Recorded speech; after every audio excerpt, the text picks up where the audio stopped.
what's up, guys? How you doing? It's me, Mr. Andrews. I'm reporting to you live from my office area, and we're going to go over a lesson we call concept mapping. So basically the way a concept map works is you have a concept, right? And you know, for your senior projects, what you're basically doing is you're choosing your own topic, you're choosing your own theme that you're going to be writing about. And because you're married to this research for the next 6 weeks, basically, you really want to like your topic. So the good news is you get to choose a topic you want. The bad news is you have to come up with something super specific to write about, right?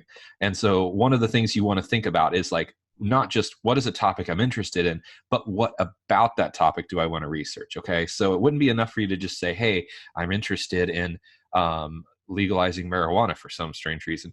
But it's also, what about that do I want to focus on, right? So let's say that's your topic. And by the way, not a topic anybody could actually choose for this paper.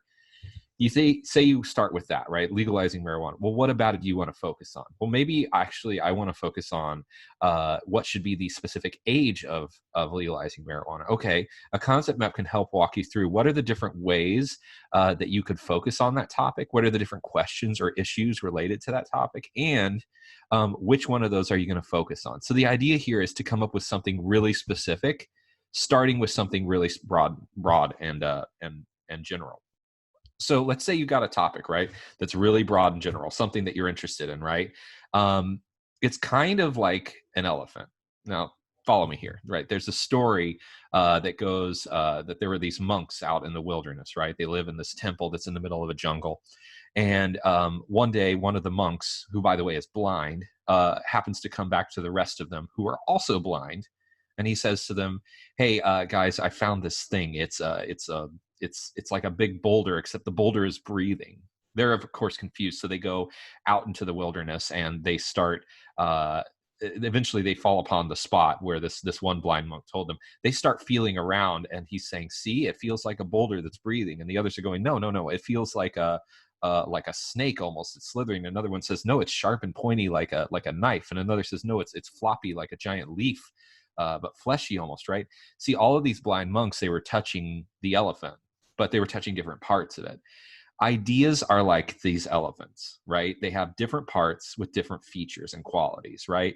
So you can say, yes, I want to write about climate change, but which particular part of climate change you focus on is really what you need to come up with, right? Because all of these different parts of the elephant are very distinct and different. Likewise, all of the different problems or issues you could focus on in climate change are going to look very different, right? So what is a concept map? A map is like, it's a type of diagram, right? Think of the way you do a bubble chart or a spider chart, right? Where you would split up the topic into its different areas. You're doing this, but for a different reason. You're not organizing a paper doing this. What you're doing is you're using this concept map to actually break down what are some of the different ways I could explore this topic. You're trying to create a visual way of exploring the topic. And that's it. You're just exploring at this point. You're not expected to come up with every single facet. You're just brainstorming, right? This is sometimes referred to as mind mapping. So here's some ways of like doing it, right? You got the typical spider map on the left. That is, typical of what you see like with a bubble chart. But then on the right, you've got hierarchy. So if you wanted to do it this way, you could break it down almost like a tournament bracket with your main topic at the top, and then sort of breaking it down and like, what are some bigger parts of that, right? So with climate change, we might start there, and then we might break it into like science, policy, and then maybe public health or safety, right? And then from there, we would get into even more specific things like solar panels and renewable energy and things like that. So one of the ways you want to think about expanding your map is thinking in terms of perspectives, right? So every single one of those monks who was looking at the elephant had a different perspective because where they were standing around it. Likewise, somebody who's looking at climate change might ask a different question depending on who they are.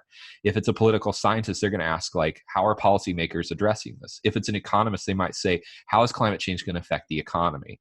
And if it's, let's say, a psychologist, they might say, what is the psychology behind behaviors that contribute to global climate change? And how can we get people to be motivated to change those, right? Each one of them have a different perspective they're looking at it from.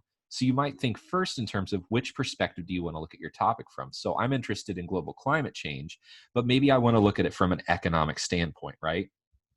So with your concept map, this is what one could look like. We start in the middle with black, right? If you look at black right here, let me see if I can turn on my pointer here.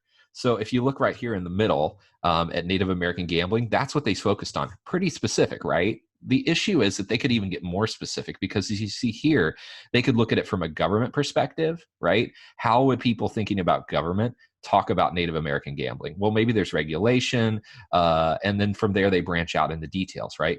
Likewise, you could look at it from an economic standpoint. Well, what are all the economic things connected to this? So they start doing some Wikipedia research, they start Googling, they find all these details, they branch. Culture, agriculture, ethical, environmental, community. These are different areas they branch into, right? Each one of them, they just chose a different color to use. But as you can see here, they started with like 4 or even 5 here, different areas that they pointed to, right? So let's say I wanted to do school lunches, right? Maybe I would branch out from here, talking about education down here, or economics right here. And up here, maybe I would get into like psychology, right? From there. So here's some very common paradigms you could consider.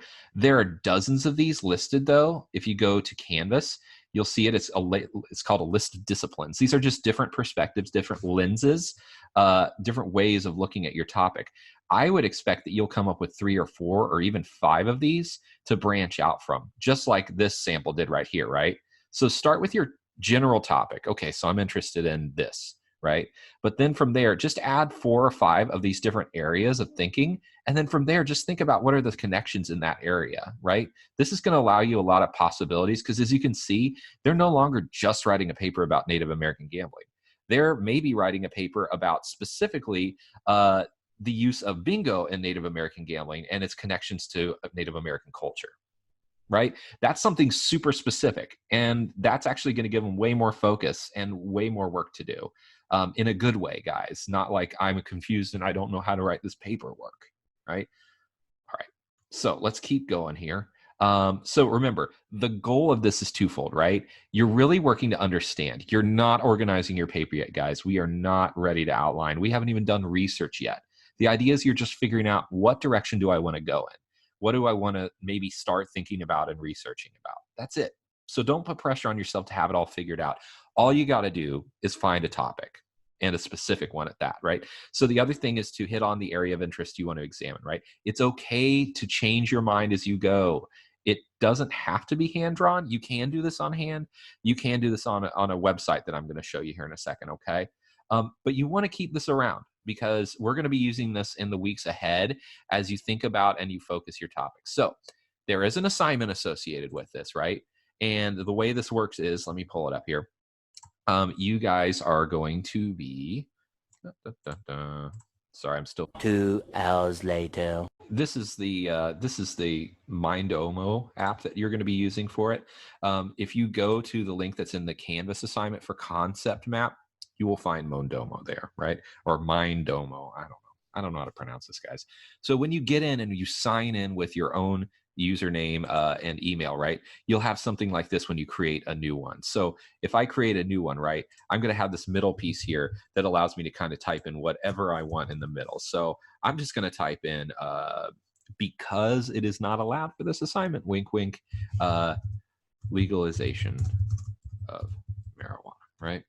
So let's say that's what my concept is. That's like a topic I'm really interested in writing about and researching about, right?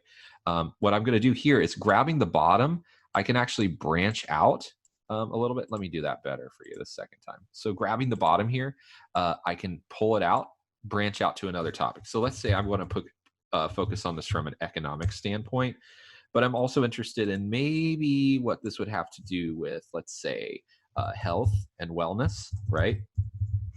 Let's also look at this from the perspective of politics a little bit. And then maybe finally one more, looking at it from the perspective of ethics, right? Okay, so from economics, let's say I do a little Googling and I find out that in terms of the legalization of marijuana, right, there's a couple of things to think about. There's like regulation, for instance, of shops. There's retail storefronts. In terms of economics, there's also the agricultural piece of it, like how are you going to regulate farms, all of that. Politics, right? Maybe there's a connection to religion there in terms of like what's going on in terms of votership. We might, in fact, think about elections, right, and how that's going to impact things. We might think about state laws, for instance, going to health and wellness, right? I can continue branching out. From there, maybe I come up with some specifics, like in terms of regulation, right? I might look at the state code of Illinois, for example, and I start pulling in some details under regulation. But then I find that I could actually compare that with the state code of, let's say, Michigan, right? Another state nearby that's legalized. So we can just keep branching out from there. But the idea is by the end, you should have an entire page of some possibilities and ways of approaching this. So I'm going to leave it in your hands. You get to decide how you want to do this, right? Starting with a topic, right? And let me add my pointer here real quick. All right. Dun, dun, dun, dun. So starting with a topic, right? Legalization of marijuana or whatever topic you're interested in. I want you to come up with at least 4 different perspectives or schools of thought surrounding that and seeing what connections you can draw, branching out as far as possible, okay? As far as possible. You can do this using Mindomo, which I've provided to you, and just sharing it with me when you're done, okay? Or you can do this on paper. Take a photo of the paper that you draw it out on. If maybe that's easier for you, then do that. That's it from here, guys. I'll see you next time.